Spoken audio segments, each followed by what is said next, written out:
Hey everybody, welcome back. And if this is your first time here, welcome. Today I'm going to go over another what I call life lesson.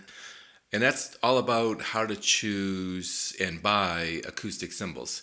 A little bit of context. First and foremost, I have owned a ton of cymbals over my lifetime. Began playing drums in the late 60s, early 70s. At that point, the drummers that I loved played either Zildjians or Paiste. I started reading Modern Drummer magazine in the late 70s. And that's when I really started to learn about cymbals. I was looking at the drummers I was following, mostly from the progressive side, had elaborate setups, chinas, ride, crashes, splashes, etc. And I was starting to learn from reading all about these different cymbals, etc. Now the 80s, and I started to introduce Ks into my assortment, and my ear started to, lean more towards darker cymbals. So cymbals for me were always, dedicated. This is a ride, this is a crash, etc. In the mid 80s, I saw Andy Newmark playing with Roger Waters. I was absolutely blown away. First of all, big stadium, and he had a 4-piece kit.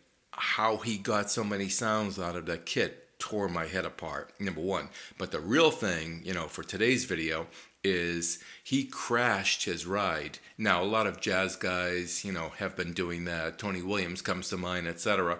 But, watching it live, and seeing him doing that just completely changed my opinion instantly of what a cymbal could and should do and be. And that kind of really changed my thinking a lot. And I always brought my Zildjian, my Ks into the church because I just liked the sound of them, and I was used to the Ks as opposed to the As that were in there. No slam to the As, I'm just saying that's where my ear was. After reading Modern Drummer for so many years, after knowing what I want, and started to really learn about different cymbals and weights and lathing and hammering, etc., I became a true cymbal geek. Now, another big event happened. This is around 2017 or so.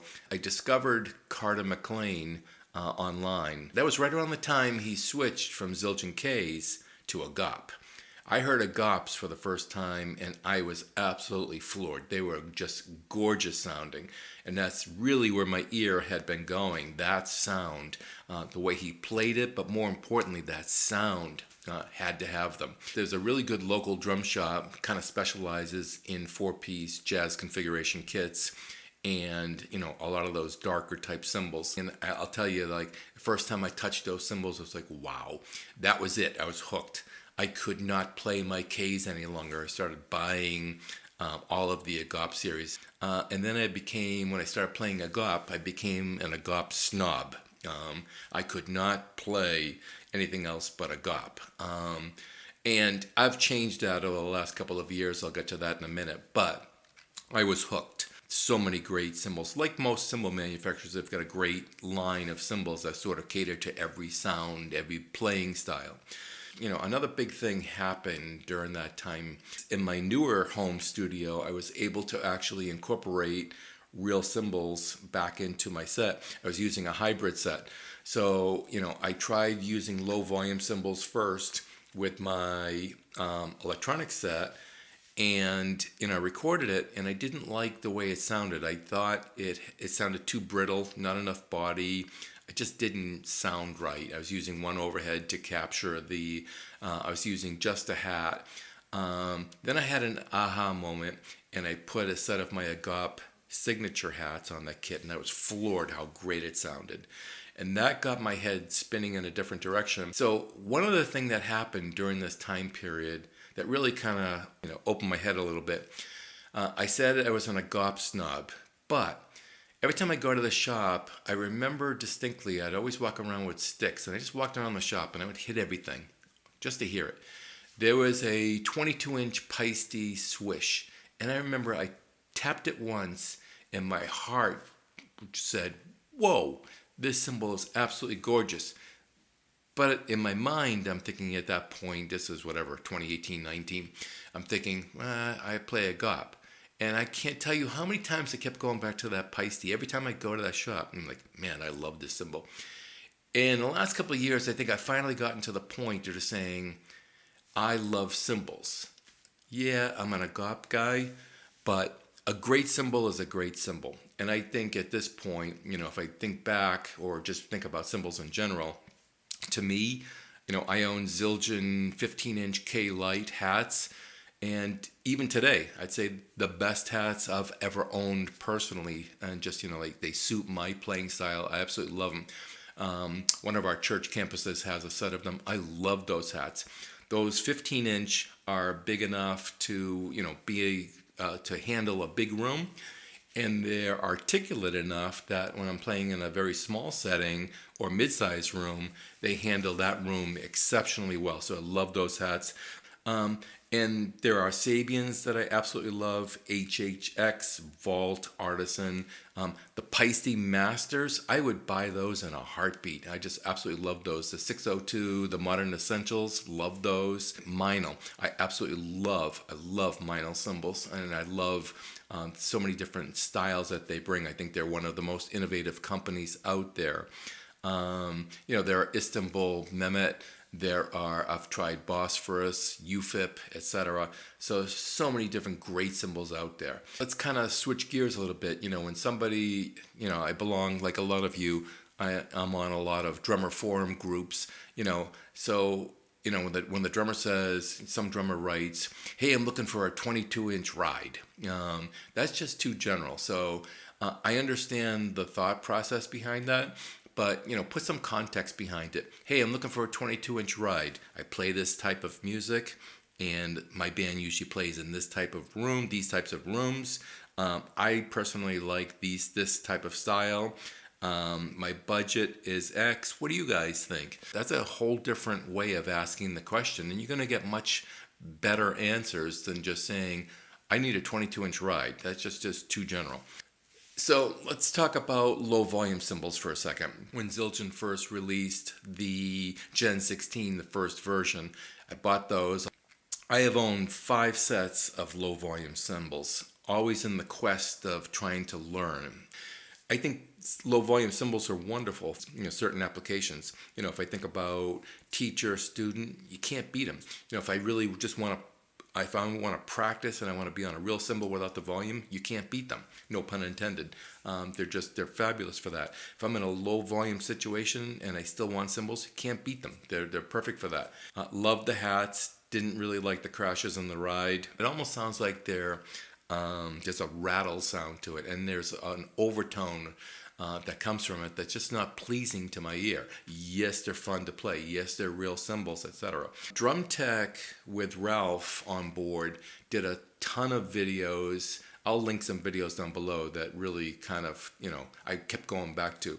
But Drum Tech did a lot of videos showing different types of low volume cymbals used with electronic sets. Great videos. Let's talk about buying cymbals. So, high-end cymbals are, almost all of them are made of B20, which is a combination of brass and tin, with the exception of Paiste. Paiste has a unique formula. If you research it, you'll find out how they make them. So my point is that, with high-end cymbals, the cymbals vary greatly. If you're like me, if you're lucky enough to live in an area that has, drum shops that have a good assortment, there's nothing better than going to a store. So, for me, I do, like most of you, I'll do a lot of research online. And I'll think, this is the cymbal that I think I have in my head. Let me go check out these couple. And I can't tell you how many times I've walked into a good drum shop and I've put the cymbals up on a stand and I'll hit it and go, nah, that's not really what I was looking for.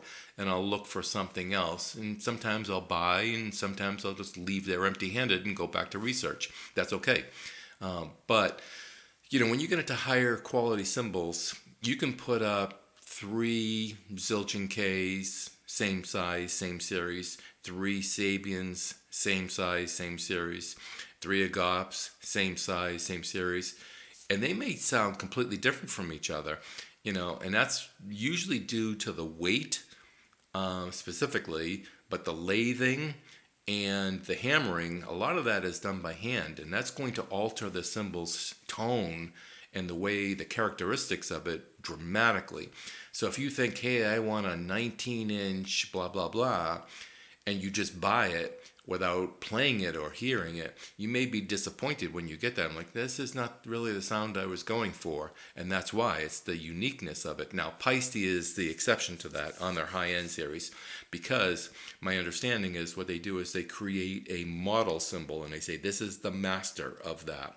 And then all of the cymbals that they make of that size, of that series, are made, first of all, it's not B20, it's their own unique proprietary formula, number one. And then most importantly is when it's done, it's matched against the master to be as similar to that master cymbal as possible. So those are high-end cymbals. Let's talk about value. Most of the cymbal manufacturers, a lot of them make, low-end, entry-level, maybe a step up, and then there's that mid-tier.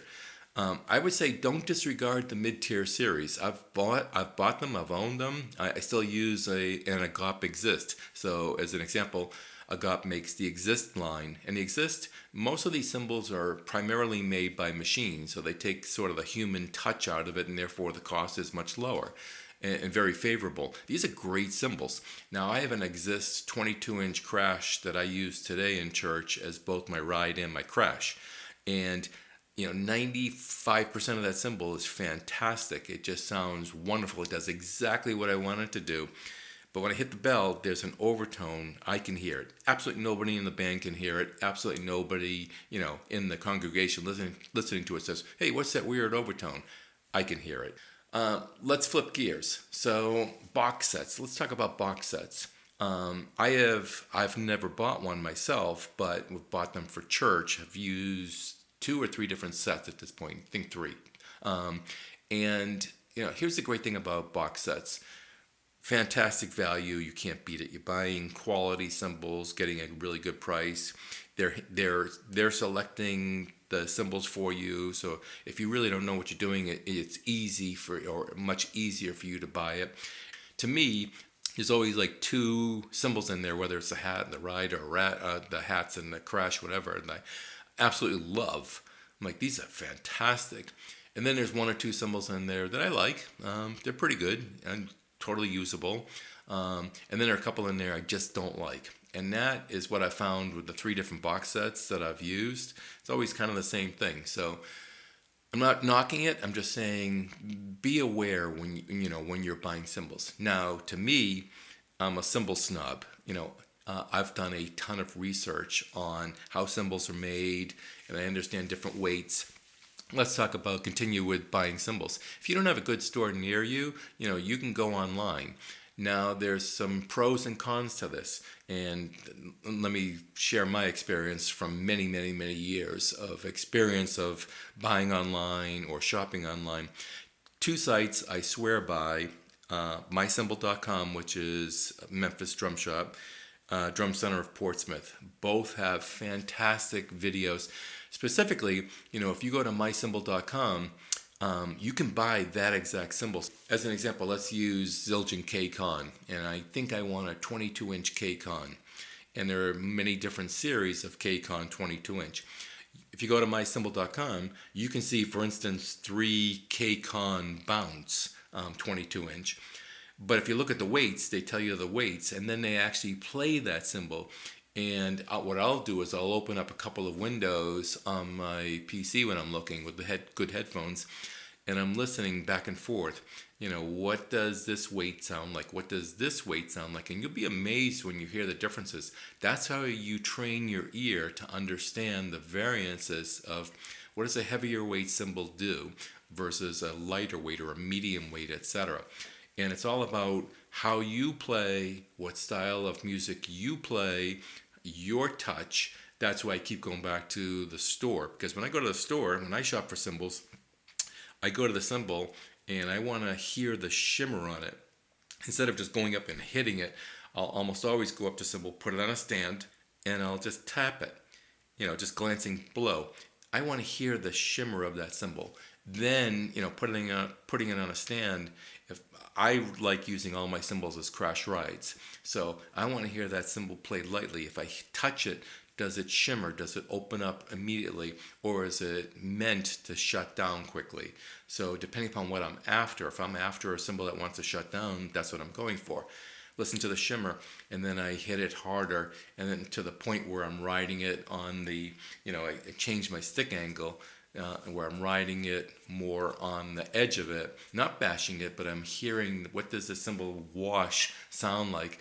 Then I'll change my stick angle and go back to riding it. I want to hear how that cymbal opens up and closes down, and the articulations, etc. The bell, I keep going back and forth between the bell. Yes, I'll do glancing blows with it because I want to hear it as just a crash. I'll choke it. Does it have a weird overtone when I choke it? That's how I buy it. Same thing with hats. I want to hear them being played. Foot splash and all the different ways that I play, I do that same thing in a store. At that point, I'm studying, I'm listening, I'm intently listening on that. I don't care about what somebody else thinks, etc. It's like, it's me. How does it feel to me? How does it sound to me? So buying online, the cymbal manufacturers are really great marketers. And when I go online, so if I'm looking for, let's just say, I'll stay with the 22-inch K-Con. I know I want a K-Con. What I'll do is I'll go to YouTube and just put Zildjian 22-inch K-Con bounce, because I know I want that series. And I'm going to listen to as many different videos as possible. Here's where the marketing comes in. They expertly record them and engineer them.